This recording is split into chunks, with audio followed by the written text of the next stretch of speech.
Hey guys, welcome back to Homestead Hopes. Today we are going to focus on getting the garage walls put in and possibly finish framing the rest of the house. So let's go.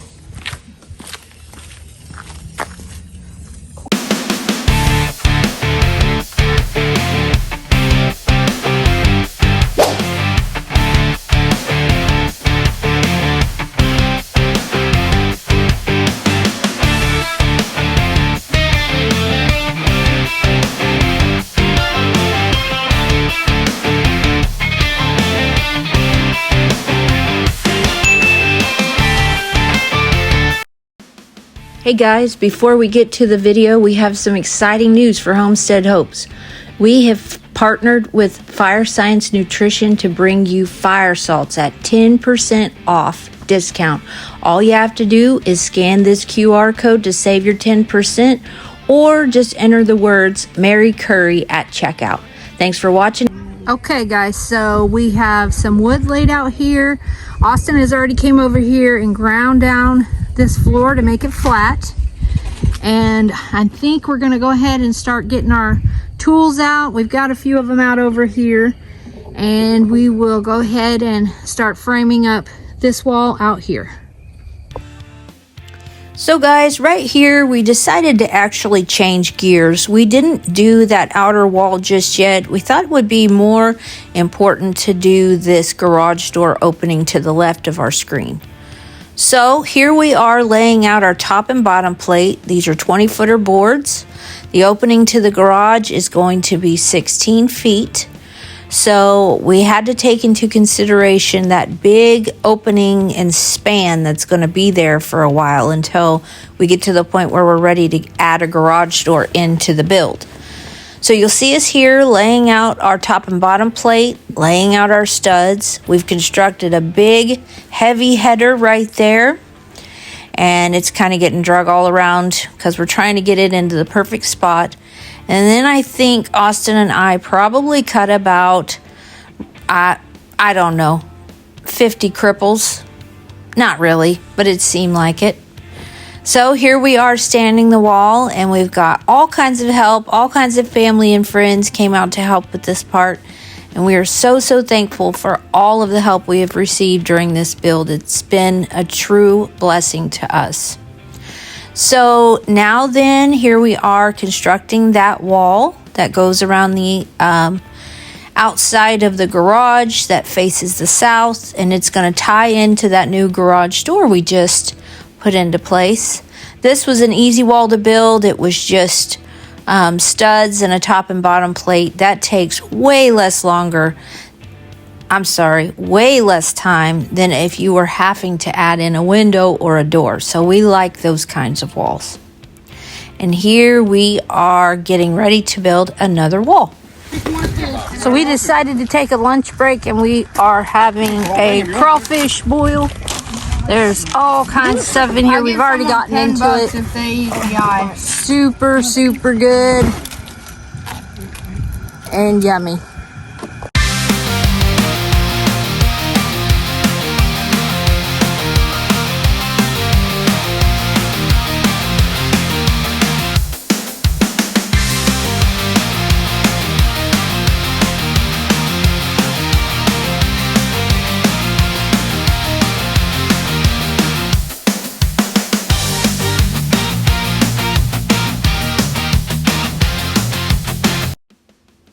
All right, so after that wonderful lunch, now it's time to get back to work.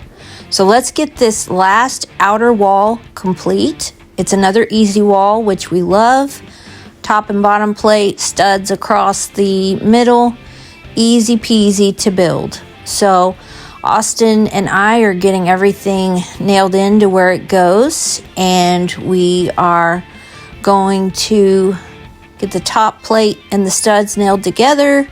And then it will be time to stand the wall.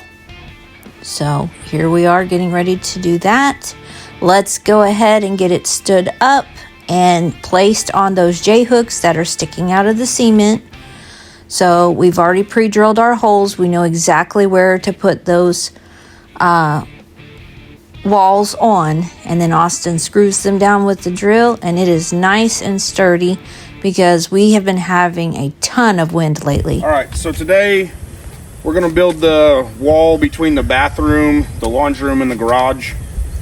I'm sure you've noticed everything we've been framing is 2x4s. However, this wall in particular, this wall right here, and the wall dividing the laundry room and the bathroom, we're gonna build it out of 2x6s for one reason. I put this pipe in the wrong spot. This is the washer drain. This pipe actually needs to be about right here.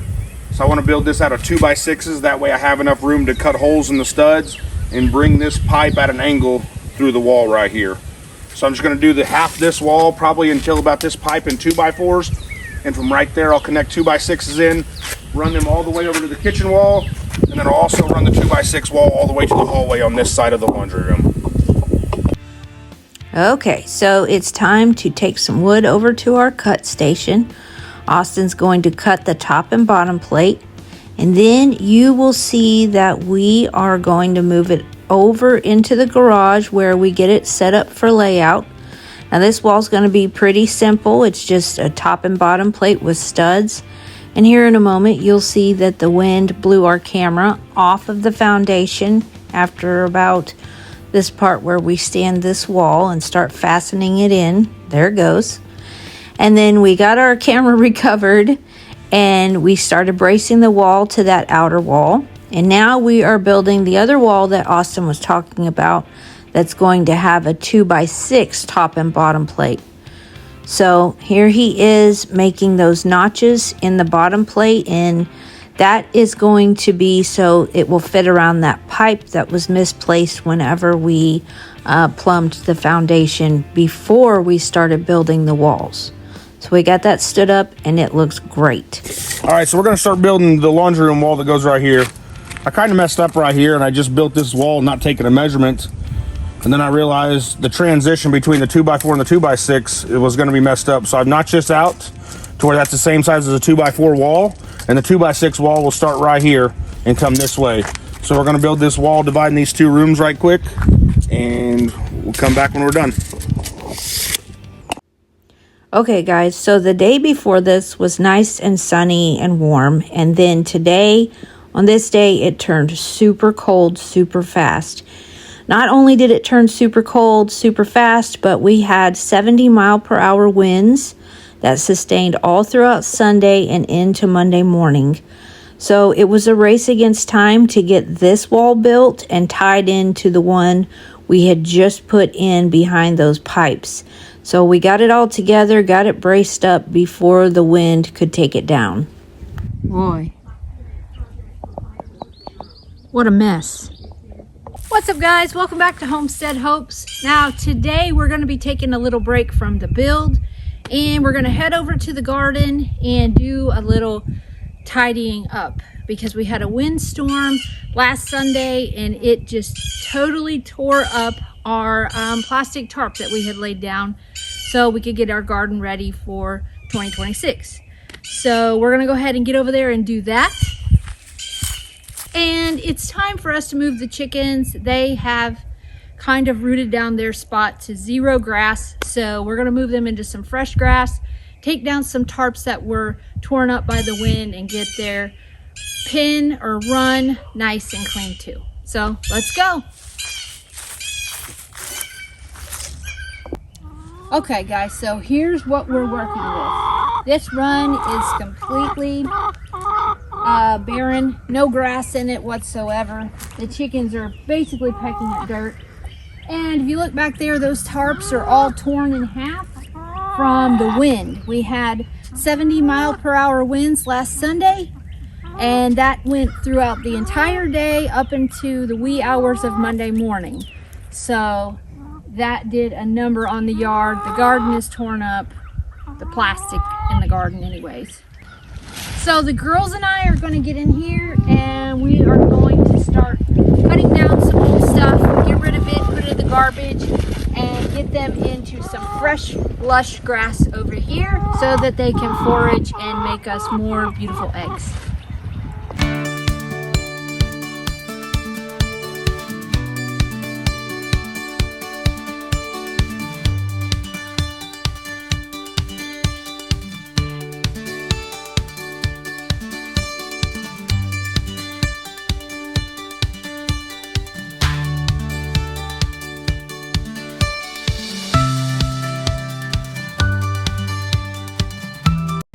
So to keep these girls distracted while we start moving things around in their enclosure, we're going to give them some feed and try to get them away from the eggs, because as you know, these girls have decided to start attacking me whenever I go to get the eggs. So it's pretty hot out here today. It's like almost 80 degrees, and you see that I have on pants. It's because they're going to try to pick my legs and my feet. So I have to protect myself the best I can. So let's go distract them with the feed while we see if we can get some eggs today.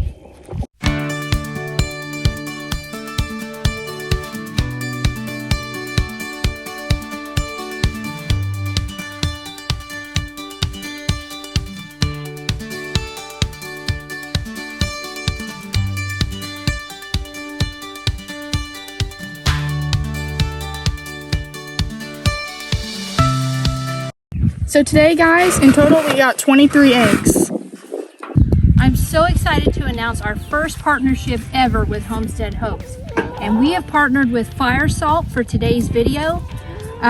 Fire salts, if you haven't tried them, are so good. Right now, we're gonna try the lemon lime one. I drink it, my husband drinks it, my kids love them. They come in a variety of different flavors. And we actually have a discount code to save 10% off your order if you're interested. All you have to do is enter this promo code, Mary Curry, to save your 10%. Now you can make fire salts in a variety of different ways.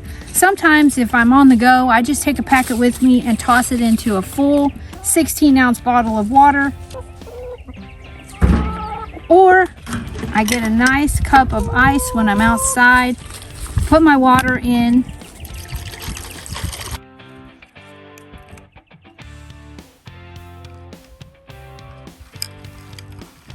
click and add whatever you want to your cart, and make sure you enter that discount code to save your 10%. And remember, part of the proceeds from fire salt that is sold goes straight back to the firefighters, who are also the ones who have created fire salts. So let's get back to the video and get to moving that chicken run.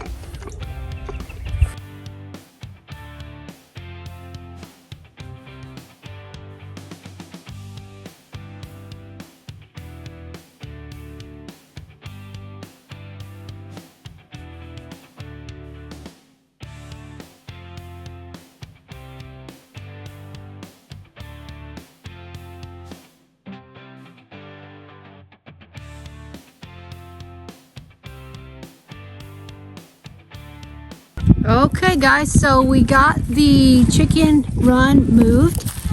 It looks so much better. They have so much grass that they can forage in, which will give us better eggs with more yellow yolks.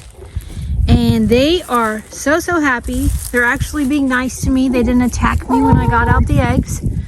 So that looks really good. Now let's see if we've got the energy to move on to tackling that.